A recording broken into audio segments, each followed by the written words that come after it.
Chapter 14. Wiglaf raced out of Modi's tent. Daisy, he called, chasing after her. The pig turned toward him, frowning. Ileway, aoyai? "'Tis a long story," Wiglaf said. "Where is Tusker?" "Ayai, ithai, alaway," said Daisy. "Let us go there now," said Wiglaf. "I shall summon the wizard." As all the campers headed for their tents, Wiglaf and his pig crept down to the wallow. There was Tusker, dodging in the mud. "Oskate," Daisy said. "Uklei, osway, elahei."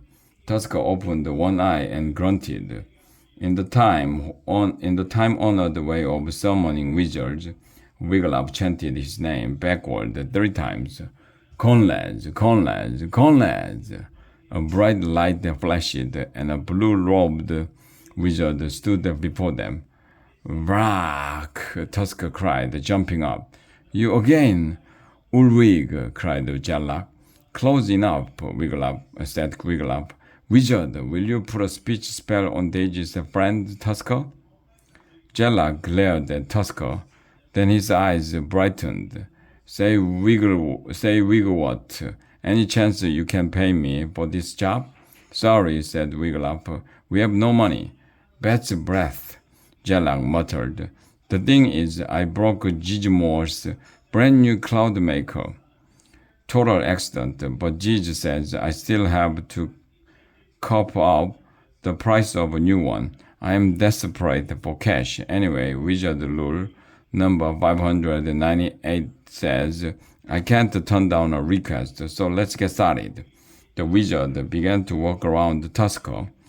"Yuck," said Tusker. He beady eyes on the wizard. Jellak drew a wand from the sleeve of his robe. He pointed it at Tusker and chanted, "Oinkala, doink Allah, 2, 3, 4. Make this boar a talking boar." Jellak touched Tusker's bristly head with his wand. Tusker shuddered and blinked his beady eyes. Then in a deep voice he said, "I smell sausages." "You have an excellent snout, boar," cried Jellak. "I was frying sausages for my supper when I was summoned."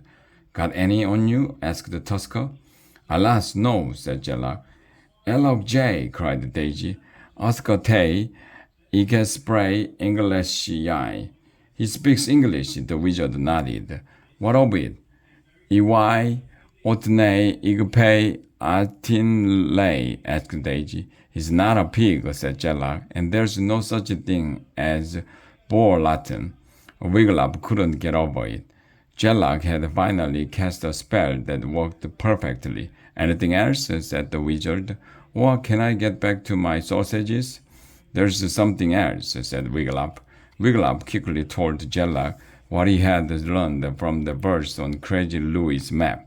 "Modi wants us to dig up the dragon's gold on Midsummer's Night. When the dragons are gone," Wiglaf explained. "Gold?" said Jellak, perking up. "Why, if I could get some of that gold, I could pay Giz back."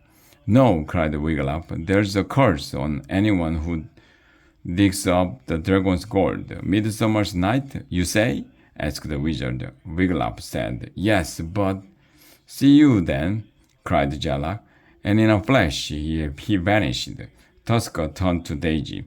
"So," he said, "don't you think my gold-tipped tuskers make me the most terribly handsome boar you ever saw?" Wiglaf left Daisy and Tusker beside the mud wallow and set off for the lad's tent. He was anxious to see if Dudwin was back from the nature hike. Wiglaf hurried through the camp. He had not realized it was so late. He seemed to be the only one still out and about. Wiglaf entered the lad's tent quietly so as not to disturb the sleepers. He crept over to where Dudwin slept. He reached out and patted his brother's blanket. There was no one under it. Wiglaf shook Angus. "Wake up," he said. Angus sat up. What? Has the thief been back for my new goodie box? He fell under his bedroll and breathed a sigh of relief. Dudwin is still missing, Wiggler whispered. You must help me find him. All right, Angus said, getting up. But I am taking this with me. He slid an enormous goodie box out from under his bedroll. The two crept from the tent. Angus lit his torch, and they headed for the trail. They had not gone far when they saw a group of campers coming toward them. Wiggy, cried Erica. We got lost on our nature hike, said Janice. Not lost, said Gwen, sounding annoyed. Just a little confused. Is Dudwin with you? Asked Wigglup. Gwen shook her head. No, it was just the three of us. What are you and Angus doing out here in the middle of the night? Asked Erica. Dudwin is missing, Wigglup said. We are trying to find him. We didn't see him up on the ridge, said Erica. Maybe he was hiding, Wigglup said. I shall help you find him, Wiggy, said Erica. Me too, said Janice. I'm going to go get some shut-eye, said Gwen. Good luck.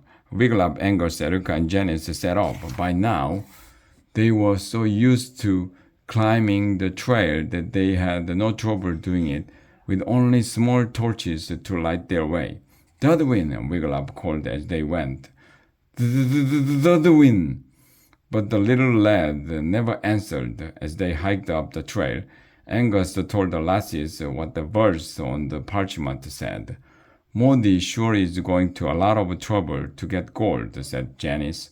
He should sell swampland for a ton of money like my dad did. By the time they reached the foul-smelling top of the ridge, everyone was coughing. It was too foggy to see much. They all called and called, but Dudwin never answered. They left the trail and began looking in the woods. Wigglup called Dudwin's name until he was hoarse. They searched for hours. At last they came to a clearing, and Angus said, I cannot go on without a snack. I have some jerky from the nature hike, said Janice. And I brought these, said Angus. He pulled the lid off his goodie box. Dozens of bright white marshmallows shone in the torchlight. You mean you're sharing? Asked Erica. You each get 3, said Angus. Suddenly, Dudwin appeared in the clearing. Dud! Wigglup croaked. He raced over to his little brother and threw his arms around him. I was so worried about you. Then he frowned. Why did you not answer? The ghost froze me like a statue, Dudwin said. I couldn't talk. Stop making things up, Dud, Wigglup said. Wait, said Angus. Remember when I couldn't swing the axe? Maybe the ghost froze me. Maybe he's telling the truth. I am, said Dudwin, nodding. Hey, can I have some marshmallows? Take 3, said Angus. Everybody gets 3.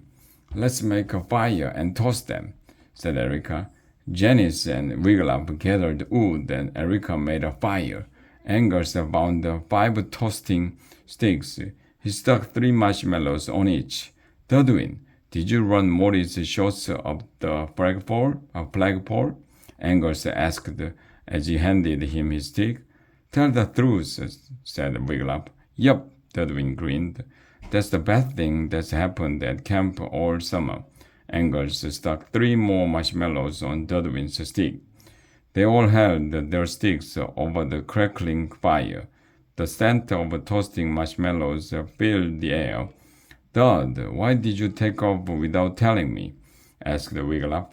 I was mad because you don't believe me, said Dudwin. But I can see ghosts, and I can hear them talking.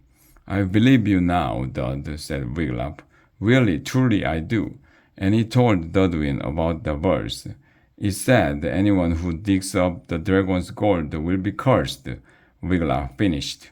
We must stop Maudie, said Angus. Janice snapped her gum. But how? How indeed? They were all quiet then, thinking. At last Wigglup said, Dudwin, why it is that you can see and hear what we cannot? Born lucky, said Dudwin. Could be, said Wigglup. Maybe I have special powers, said Dudwin. What about that dragon fang necklace you always wear, Dud? Said Janice. Maybe it's magic. Shh, said Dudwin. Then he whispered, I see a dragon ghost right now.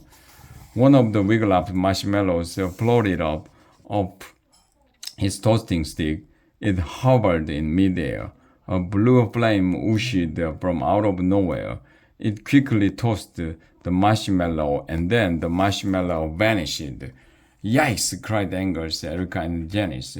Jounce! Cried Wigglytuff. Suddenly, Angus' goodie box began to rise from the ground. No! Cried Angus. He leaped up, lunging for his precious marshmallows, but the box floated out of his reach. Up it went, stopping just above the treetops. Give it back, Angus wailed. I beg of you.